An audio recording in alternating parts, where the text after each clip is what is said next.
저희들이 아직 죄인이었을 때 하나님이 저희를 사랑하셔서 하나밖에 없는 아들을 세상에 보내주셨습니다.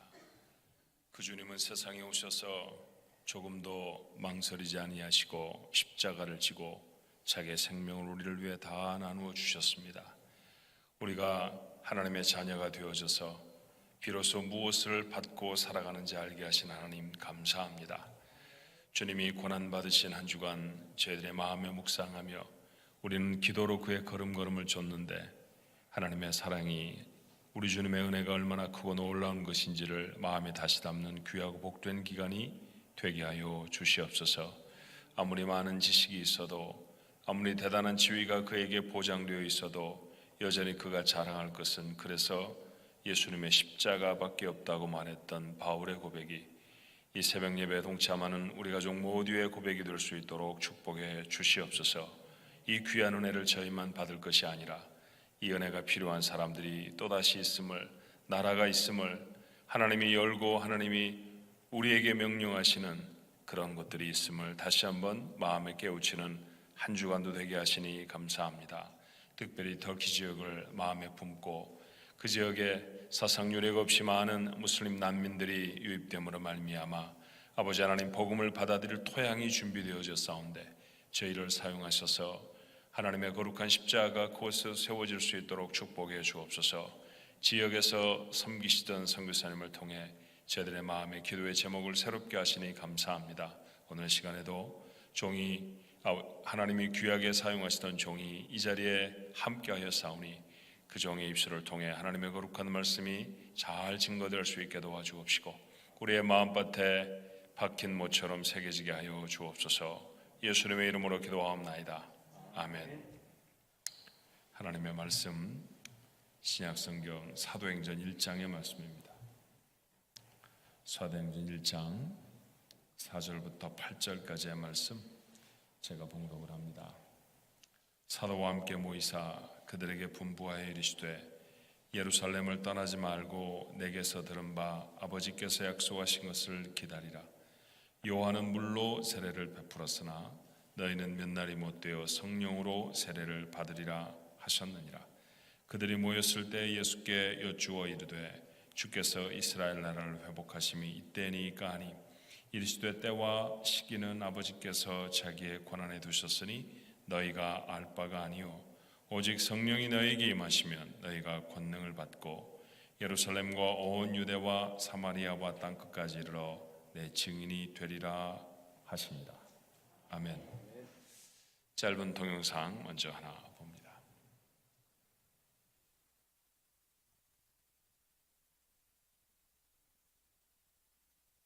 진 땅 터키.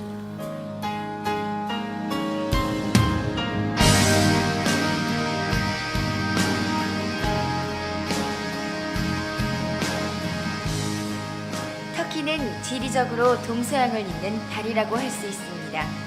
유럽에서 아시아로, 아시아에서 유럽으로 가기 위해 반드시 거쳐야 하는 곳입니다.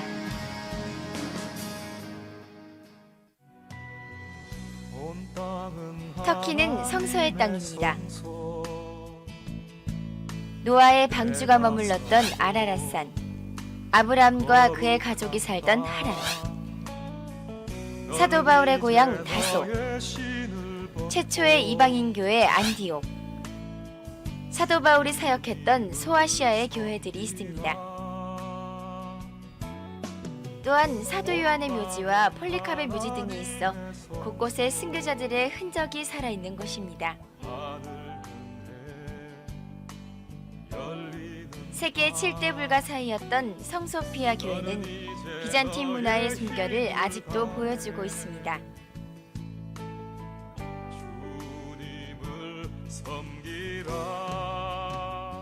터키는 문명의 발상지입니다. 최초의 철기 문화를 사용했던 히타이트, 알렉산더가 전 세계를 장악했던 헬레니즘, 거대했던 로마 제국, 그리고 가장 아름다운 기독교 문명의 비잔틴 제국이 있었던 곳입니다. 그러나 셀죽 트르크와 오스만 트루크 왕국을 거치며 이슬람화가 되어 오늘날에는 이슬람의 본거지가 되었습니다. 특히 오스만 투르크는 지중해 모든 지역과 중동 지역을 장악한 세계에서 가장 큰 왕국 중 하나였습니다. 이 오스만 제국은 이슬람을 전 세계 종교로 만들었고 오스만의 후예인 터키는 그 전통을 그대로 이어받고 있습니다. 그렇기 때문에 터키인의 99%는 모두 이슬람교인입니다. 터키인 7천만 명은 복음을 한 번도 들어본 적이 없습니다. 터키에서 그리스도인은 3,500명에 불과하며 이 안에는 상당수가 외국인들이 포함되어 있습니다.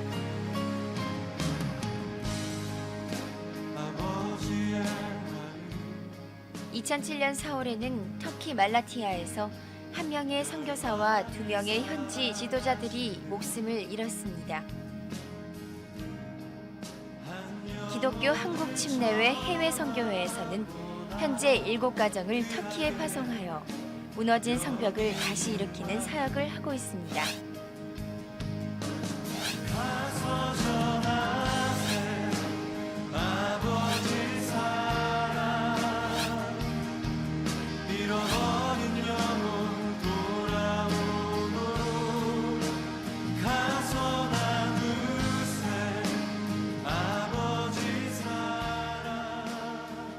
성도 여러분, 터키 땅을 밟고 함께 기도하며 무너진 성벽에 돌을 하나하나 쌓으려는 마음을 가지고 터키를 방문하여 주십시오.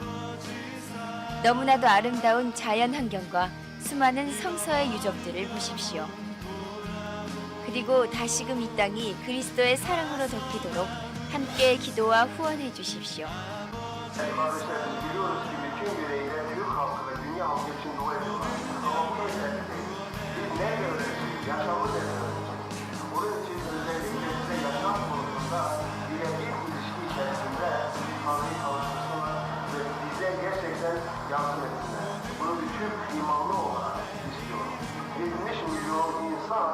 İsa'dan habersiz, Tanrı'dan habersiz ölüme koşuyor.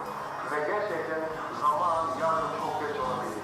Bugün, şimdi ihtiyacımız var. 성도 여러분, 보내는 선교사 사역에 동참해 주십시오. 성도 여러분의 관심과 사랑이 기독교를 원망하고 저주하고 불신하고 있는 터키 사람들의 마음을 봄에 눈이 녹듯 만들 것입니다.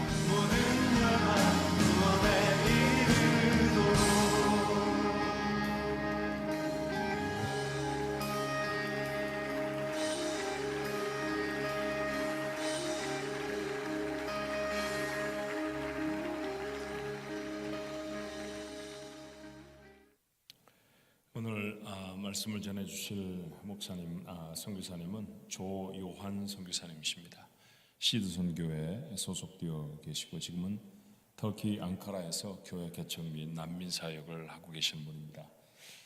읽어드린 본문의 말씀으로 복음의 거침없는 전진이라는 말씀 주실 때 여러분의 기도의 제목이 새로워지길 바랍니다.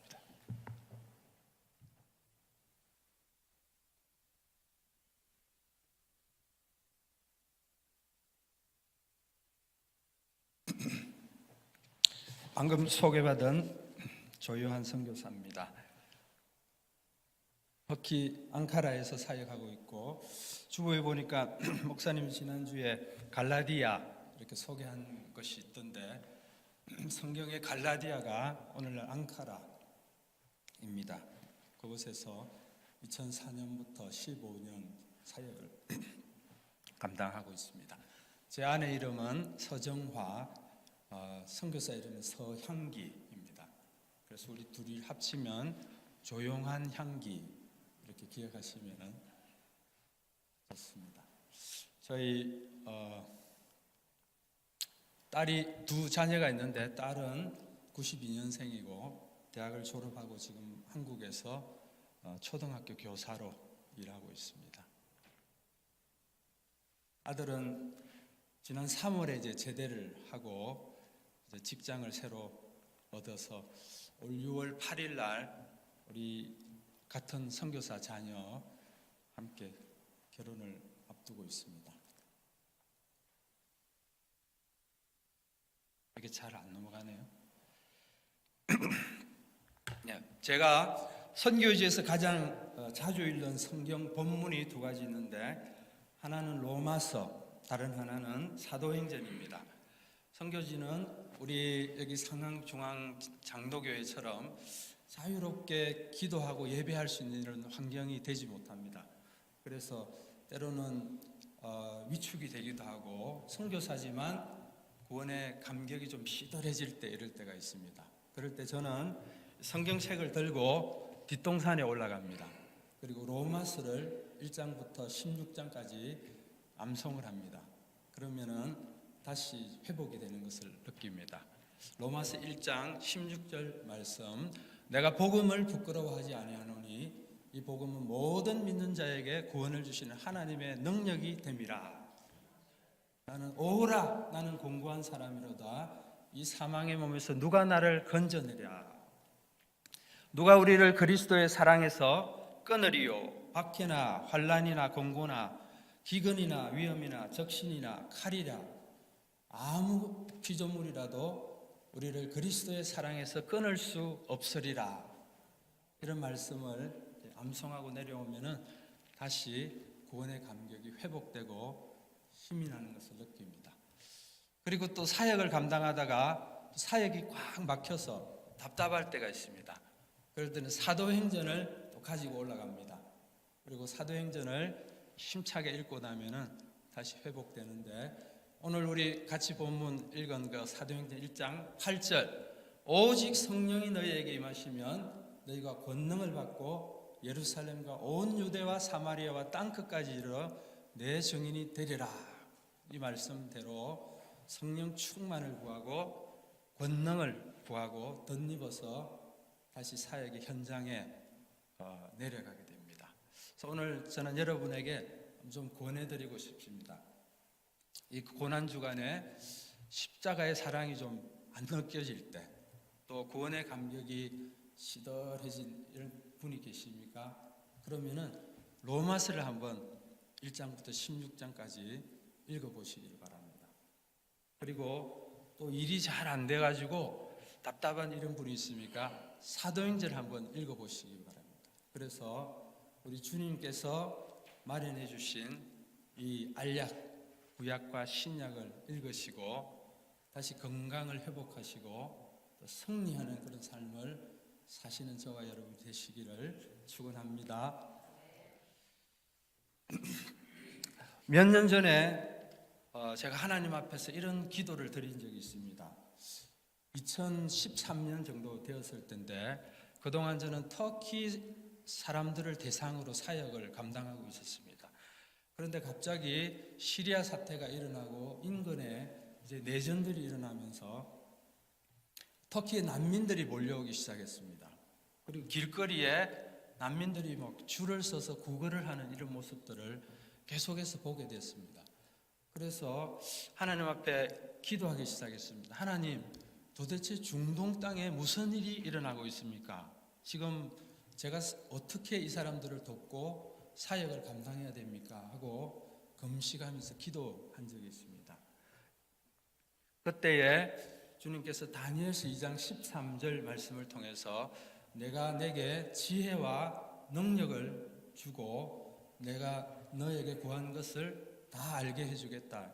그 말씀으로 저에게 중동 땅에 있는 이러한 변화들에 대해서 깨닫게 해주시고 또 어떻게 사역해야 될지 지혜와 능력을 주신 것을 경험한 적이 있습니다. 그래서 그때 이후로 제가 그러한 사역들을 지금까지 감당해오고 있습니다. 저는 오늘 여러분에게도 한번 도전하기 원합니다. 여러분 혹시 지금 하고 계신 이런 일들 가운데 야, 이거 어떻게 감당해야 될지 잘 모르겠다. 또 내가 어떻게 이 일을 해야 될지 참 난감하다. 이렇게 분이 있다면 하나님께 지혜와 능력을 구하시길 바랍니다. 다니엘에게 허락하여 주셨던 그 지혜와 능력을 오늘 여러분에게도 주시리라고 믿습니다. 그래서 그 지혜와 능력으로 여러분 자신뿐만 아니라 여러분의 가정이 살고 여러분의 직장이 살고 여러분으로 인해서 인류가 구원받는 그런 큰 역사가 있도록 여러분 오늘 특별히 기도하시기를 바랍니다. 성경은 모든 것에 때가 있다 이렇게 말씀하고 있습니다. 전도서 3장 1절에 보면은 범사에 기한이 있고 천하만사가 다 때가 있나니 날 때가 있고 죽을 때가 있으며 심을 때가 있고 심은 것을 뽑을 때가 있다 이렇게 말씀하고 있습니다. 터키를 중심으로 중동은 지금 어떤 때일까요? 어떤 분들은 지금 중동 사태를 가리켜서 야 추수의 때가 왔다 이렇게 말씀하는 분도 있습니다. 그런데 또 한편 어떤 분들은 이제 중동의 복음의 문이 막히고 있다 이렇게 말씀하는 분도 있습니다. 과연 중동은 지금 풍년일까요? 흉년일까요? 우리는 어떤 시각으로 중동 사태를 바라봐야 될까요? 분명한 것은 요셉은 7년 풍년의 때에 다가올 7년 흉년을 잘 준비해서 양쪽 모두 기회로 삼았던 것을 볼 수가 있습니다. 이것이 바로 하나님이 주신 지혜입니다. 이런 지혜를 가지고 우리가 중동 사태를 바라봐야 될 필요가 있습니다. 2010년에 튀니지의 한 노점상으로부터 시작해서 중동 사태가 요원의 불길과 같이 중동 전역으로 번지기 시작했습니다. 그래서 리비아를 시작으로 해서 리비아와 또 이집트, 예멘, 시리아 그리고 터키까지 이제 그 영향을 미치고 있습니다.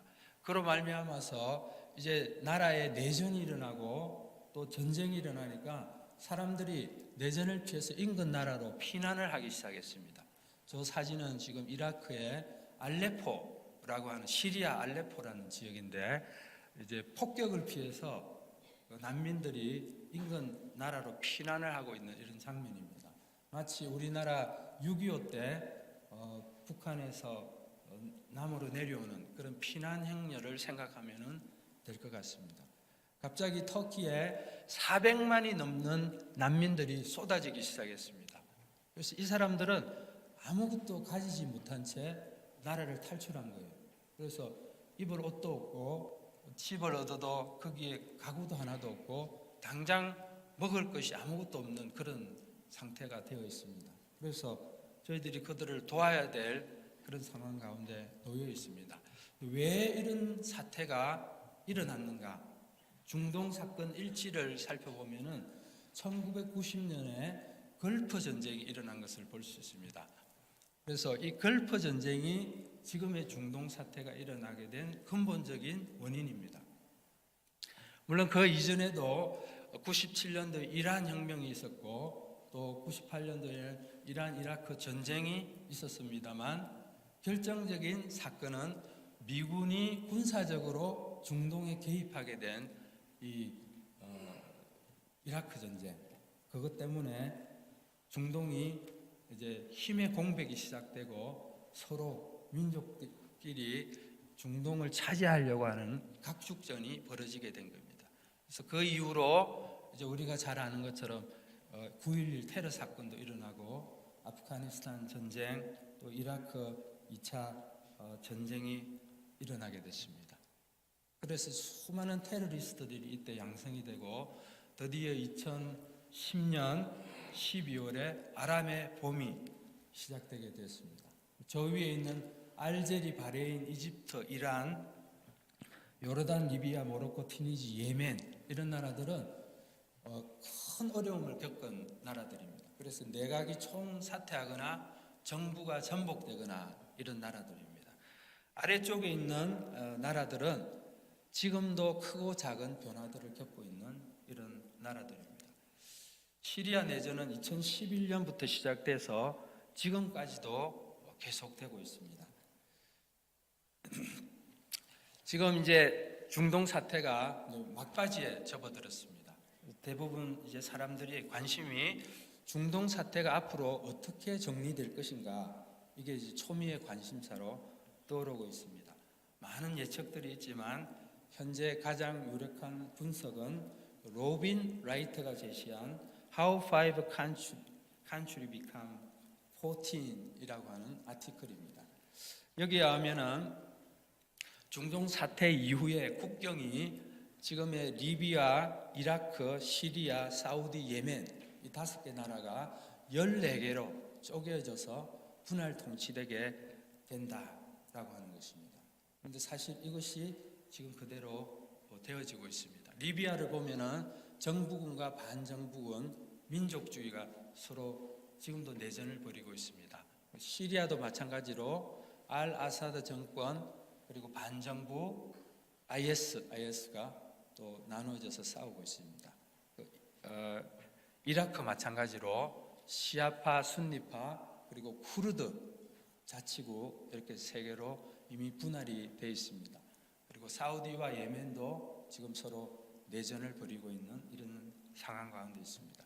만약에 이렇게 될 경우에 이 중동 사태에 가장 큰 혜택을 입는 나라가 있습니다. 어디냐면은 가운데 보시면은 프리쿠르디스탄이라고 하는 나라가 나옵니다. 저건 원래 없던 나라인데 쿠르디스탄은 원래 2000년 이상 민족은 있지만 나라가 없는 그런 역사를 가지고 있습니다. 그래서 고대 메데 바사 족속에 해당하는데 이 나라는 민족은 있지만 서로 나라가 다 쪼개져서 이제 흩어져 있습니다. 그래서 이라크 쿠르드, 또 시리아 쿠르드, 터키 쿠르드, 이란 쿠르드 이렇게 나누어져서 이제 살고 있는데 인구가 2,500만 이상 되는 민족입니다. 그런데 이제 이번 중동 사태로 인해서 이 쿠르디스탄이 자기 영토를 가지고 바르잔이라고 하는 정부를 수반으로 해서 이제 자치구를 형성하고 있습니다. 그래서 이제 미국에서 인정만 해주기만 하면 이제 쿠르디스탄이라는 나라를 독립하려고 지금 모든 준비를 갖추고 있습니다. 그런데 이렇게 될 경우에 가장 피해를 입는 나라가 나옵니다. 어디냐면은 터키입니다. 터키에는 전체 인구 중에 쿠르드 민족이 거의 4분의 1 이렇게 차지하고 있습니다. 8천만 중에 1,800만, 영토도 전체 터키 중에 4분의 1 정도가 쿠르드 영토입니다. 만약에 쿠르디스탄이 이제 만들어져서 터키에서 쿠르드가 떨어져 나가게 되면 터키로서는 인구의 4분의 1, 영토의 4분의 1이 떨어져 나가게 되는 겁니다. 터키는 이걸 이제 허용할 수 없어서 탱크를 앞세워서 국경을 넘어가서 이라크 쿠르드, 시리아 쿠르드, 터키 쿠르드가 서로 연합하지 못하도록 전쟁을 지금 벌이고 있는 그런 가운데 있습니다. 이것이 이제 선교에 미치는 영향이 어떤지 굉장히 중요합니다. 죄송합니다. 물을 좀.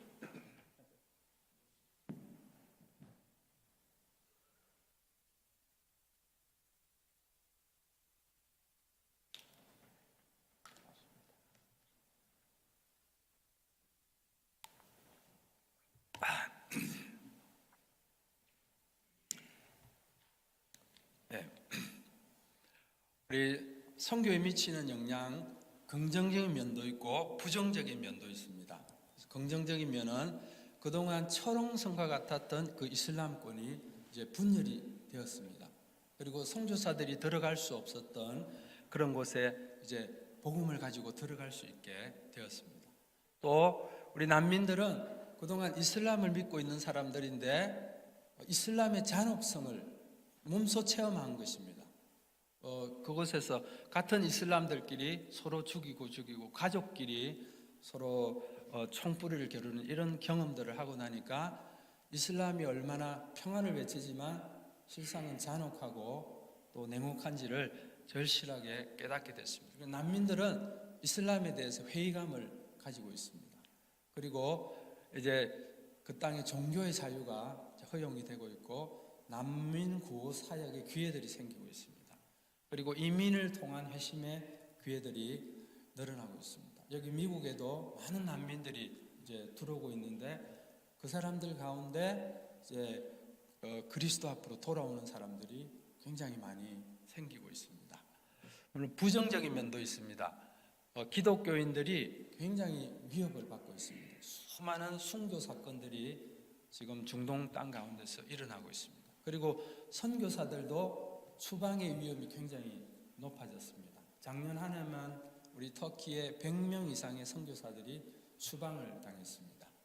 그리고 이런 중동 사태를 겪은 나라들은 시민사회가 붕괴되고 새로운 권력 투쟁들이 일어나고 심지어는 이란과 같은 이슬람 신정국가 설립이 될 그런 위험 가운데 이제 놓여져 있습니다.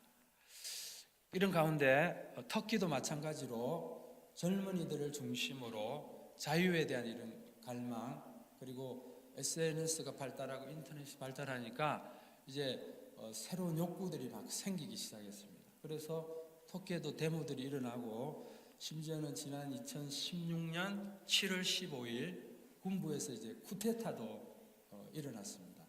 그런데 터키는 굉장히 이제 강한 경찰 국가입니다. 그래서 경찰이 오히려 군부를 진압하고 이제 이슬람 정권을 계속해서 유지를 시키고 있습니다.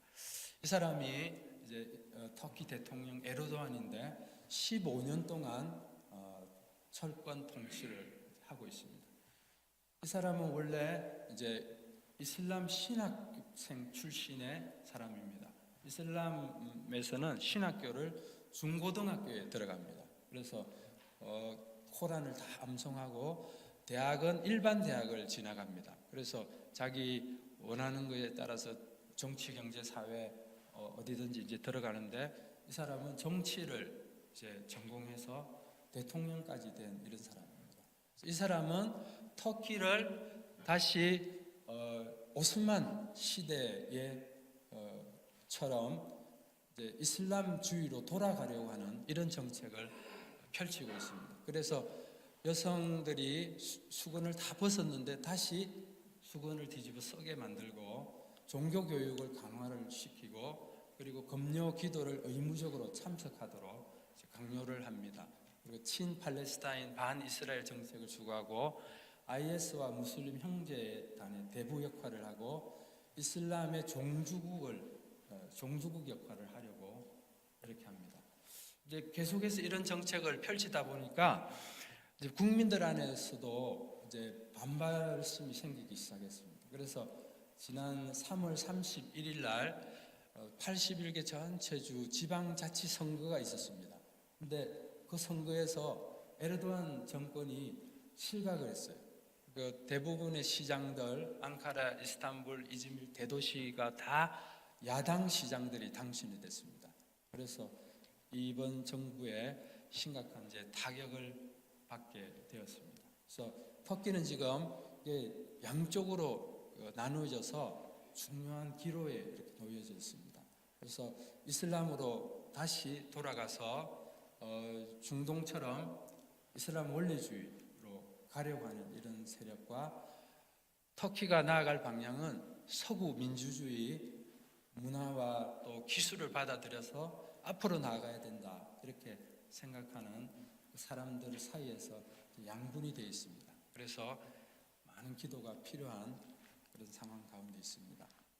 이런 가운데서 저희가 사역을 감당하고 있습니다. 저희는 터키의 앙카라 그리고 그 가운데서 가장 중심되는 지역에서 앙카라 센터 사역을 감당하고 있습니다.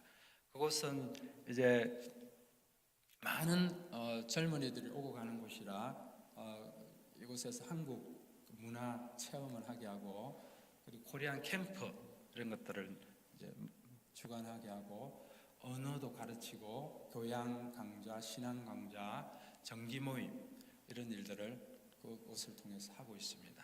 그곳에서 하고 있는 활동들 사진들입니다.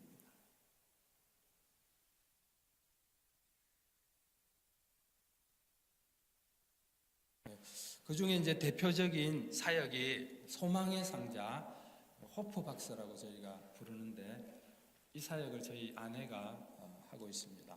소망의 상자, 호프박스는 어떤 거냐면은 수공예의 일종인데 이제 3디멘전 프린터 또는 3D 윈도우 이렇게 이제 이야기합니다. 그렇게 종이를 오려 가지고 한 10겹을 이렇게 쫙 붙이면은 입체 모양이 나옵니다. 그러면 액자를 해 놓으면은 아주 멋진 작품이 됩니다. 근데 터키에 갔는데 아내가 원래 한국에서 이제 수공예 협회 이제 그 취미 활동을 하고 있었는데 터키에는 이런 수공예가 거의 알려져 있지 않았습니다. 그래서 조금씩 가르치기 시작했는데 아주 인기가 좋았습니다. 그래서 수업들을 이제 진행하고 또 그 중에 수공예 협회 선생님들 또 강의해 달라고 그래서 그곳에 가서 선생님들을 가르치기도 하고 전시회를 하기도 하고 이런 활동들을 통해서 이제 터키 사람들을 대상으로 사역하기 시작했습니다. 그런데 이제 무슬림 우리 난민들이 내려오게 됐는데 이분들을 어떻게 도울 수 있을까? 처음에는 생필품을 나눠주기도 하다가 안 되겠다 이렇게 직업을 좀 갖게 하고 생계에 도움을 주는 것이 좋겠다. 그렇게 해서 그 호프박스를 무슬림 난민들에게 가르치기 시작했습니다. 자매들을 이제 초청해서 이제 수업을 진행하고 이런 활동들을 하다 보니까 무슬림 자매들이 아주 좋아하는 거예요. 막 집에만 맨날 갇혀 있고 또 전쟁의 그 트라우마 가운데 있다가 나와서 일주일에 2번씩 서로 친구를 만나고 막 수다를 떨고 이러니까 너무 즐거워하는 거예요. 그래서 작품들도 만들고 졸업식도 이제 가지고 이렇게 이제 수업을 진행하다 보니까 그 가운데서 이제 초급, 중급, 고급 이런 과정들을 쭉 다 거쳐서 이제 1년을 마치면은 강사 자격증을 저희가 줍니다. 그래서 그 강사들이 이제 직접 이 학생들을 가르치도록 그렇게 해서 이제는 자기 말로 자기 선생님하고 수업하는 그런 형태로 지금 진행이 되고 있습니다. 가장 이제 문제가 이제 지방에도 저희가 가서 강의를 해주기도 하고 또 이런 여러 활동들을 하는데 이걸 이제 작품을 만들었잖아요. 근데 이걸 팔아야 되는 저희 과제가 있습니다. 난민들에게는 저희가 다 구입하고 그리고 이제 그 비용으로 난민들은 이제 생활을 하는데 저희는 그 작품들을 다 팔아야 되잖아요. 이게 이제 굉장히 저희들한테는 숙제입니다. 그래서 우리 단기팀들이 오면은 이 작품들 팔고 또는 이제 교회 바자회 같은 거 하면은 보내서 이걸 이제 팔아서 이 수입으로 다시 또 수업을 운영하고 난민들 활동을 할 수 있는데 이런 과제들을 저희가 가지고 있습니다. 두 번째 저희가 중요하게 생각하는 부분이 난민의 집 사역입니다. 처음에는 저희가 개인적으로 난민들을 이렇게 돕기 시작하다가 이 일은 이제 혼자 할 수 있는 일이 아니구나 이런 거를 이제 깨닫고 앙카라에 있는 전체 교회를 중심으로 난민의 집을 하나 얻었습니다. 그리고 요일을 정해서 각 요일마다 교회들이 난민의 집 사역을 하게 됐습니다. 그래서 그곳에 오면은 이제 각 난민들마다 라이센스가 있습니다. 그리고 그게 맞춰가지고 생필품을 나누는 이런 사역을 하고 옷가지도 나누고 약품들도 나누고 또 특별히 이제 굉장히 아픈 사람들 많습니다. 보다시피 약품들이 뭐 그렇게 많지는 않고 지원을 받는 대로 이 사람들에게 약품 나눠주는 이런 사역하고 재봉틀을 가지고 또 이런 가방들 만들어서 가방들도 판매하는 이런 일들을 하고 있습니다. 그래서 단기 팀들이 오면은 이 난민의 집을 중심으로 여러 사역들을 함께 할 수가 있습니다. 그리고 특별히 어려운 가정들은 저희가 방문해서 또 신방 사역하고 있습니다. 가보면은 뭐 지하에 곰팡이 나는 이런 집에서 모두들 좁은 집에 한 대가족이 모여서 사는 굉장히 열악한 환경들을 볼 수가 있습니다.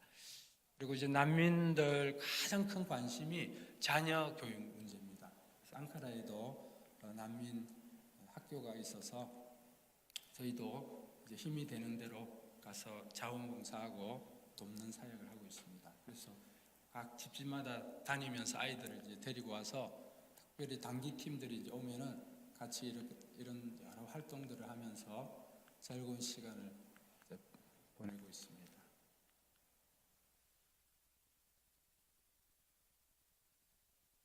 바자회도 가지고 활동들 합니다.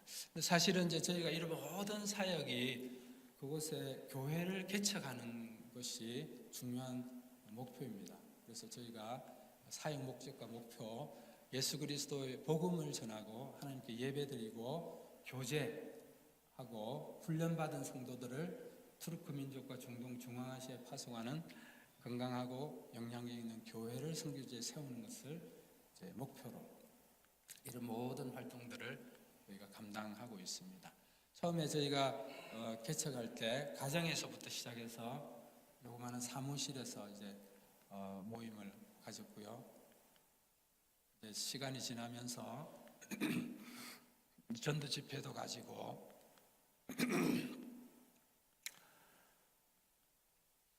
이제 부활주일, 크리스마스 이럴 때는 행사들도 합니다. 그 가운데 이제 믿는 형제들 침례식도 가지고 그렇게 해서 앙카라 열방교회를 개척했습니다. 그 가운데 이제 우리 사찰 집사님, 핫산 가정, 또 이렇게 처음으로 회심한 저희가 루디아라는 이름을 지었습니다. 루디아 자매도 있고 부락 형제도 있고 또 앙카라 공무원 에르칸이라는 형제, 그리고 운살이라는 이분은 여행 가이드 하는 분인데 특별히 이제 시리아 사람입니다. 이분은 원래 시리아 사람은 아주 고대부터 터키에 살고 있던 사람들입니다. 조상 대대로. 그래서 이 조상 대대로 물려받은 땅들이 이분들은 많이 있습니다.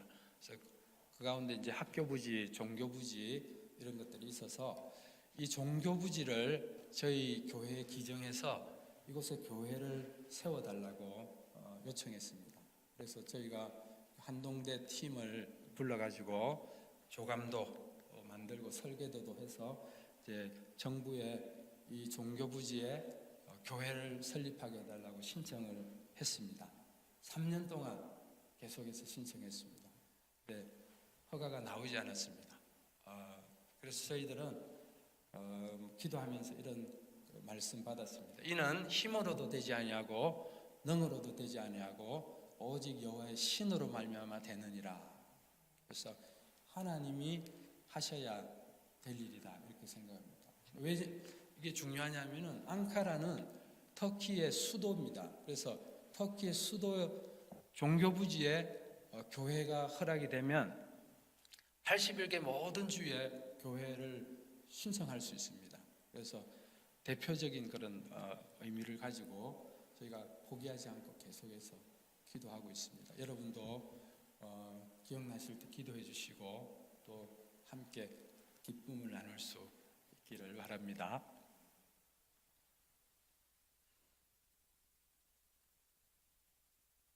네, 지금은 이제 우리 교회와 또 한가라 구원 교회가 같이 연합해서 현지인 리더십 아래서 함께 저희가 생활하고 있습니다.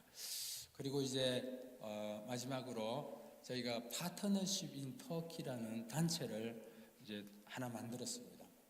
저희가 사역하다 보니까 이게 선교사 혼자 할 수 있는 일은 너무 한계가 있고 그래서 터키에 있는 시니어 사역자들 10년 이상 사역한 우리 사역자들을 중심으로 파트너십 인 터키라는 단체를 하나 만들었습니다. 그래서 이 단체를 중심으로 저희가 연합해서 교회를 개척하고 난민 사역을 이제 함께 감당하고 있습니다. 현재 14가정 정도가 정회원이고 준회원, 협력회원 이렇게 합쳐서 한 23가정 정도가 이제 됩니다.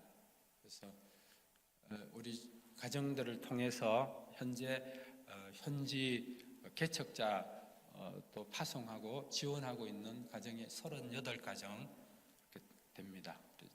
실크웨이브 미션과 함께 협력해서 일들을 하고 있습니다.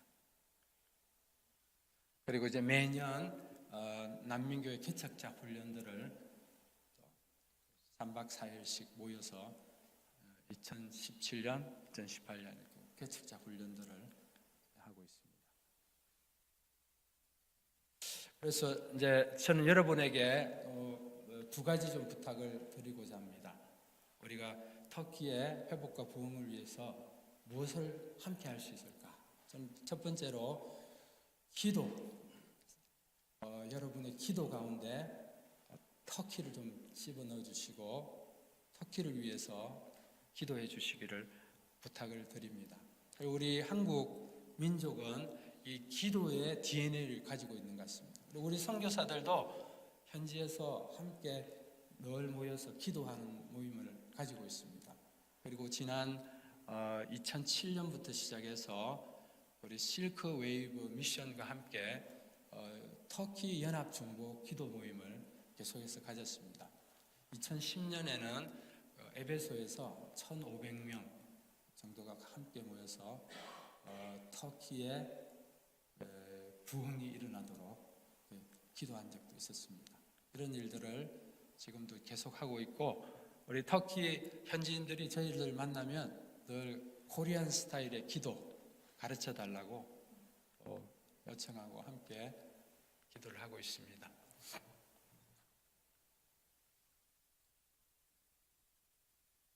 두 번째 우리가 또 함께 할 수 있는 것은 기도할 뿐만 아니라 그 땅을 직접 밟고 함께 교회를 개척하고 사역을 감당하는 것입니다. 그래서 그곳에 오셔서 영혼들을 만나고 한 사람이라도 구원하는 이런 일을 함께 할 수 있다면 정말 하나님 나라에 큰 복이 되리라 이렇게 생각합니다. 그리고 또 성지순례도 함께 현지인들하고 여행하면 우리 젊은이들에게도 특별히 굉장히 큰 은혜와 도전이 된다고 생각합니다.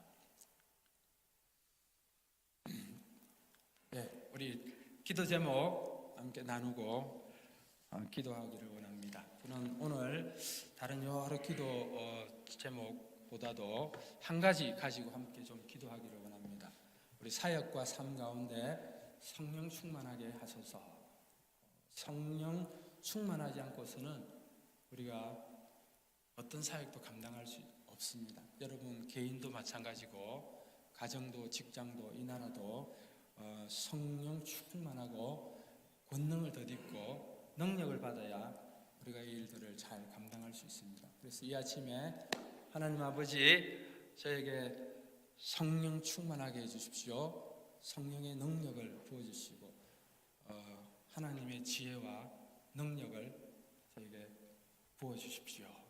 그리고 우리가 구하는 모든 것을 알게 해주십시오. 이렇게 함께 통성으로 기도하기를 원합니다. 이 시간 우리 목사님 나오실 때까지 한번 큰 소리로 주여 한번 외치고 같이 기도하도록 하겠습니다.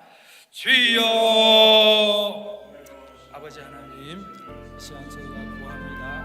성령 충만하게 하여 주시기 바랍니다. 성령의 권능을 더럽게 하여 주시옵소서. 하나님 맡겨주신 모든 사역을 묵묵히 감당하시옵소서. 아버지여, 이 시간 주시옵소서. 성령 충만하게 하여 주시옵소서. 오 하나님 아버지, 저에게 필요한 모든 것들을 이 시간에 알게 도와주시기를 간절히 기도하고 싶습니다.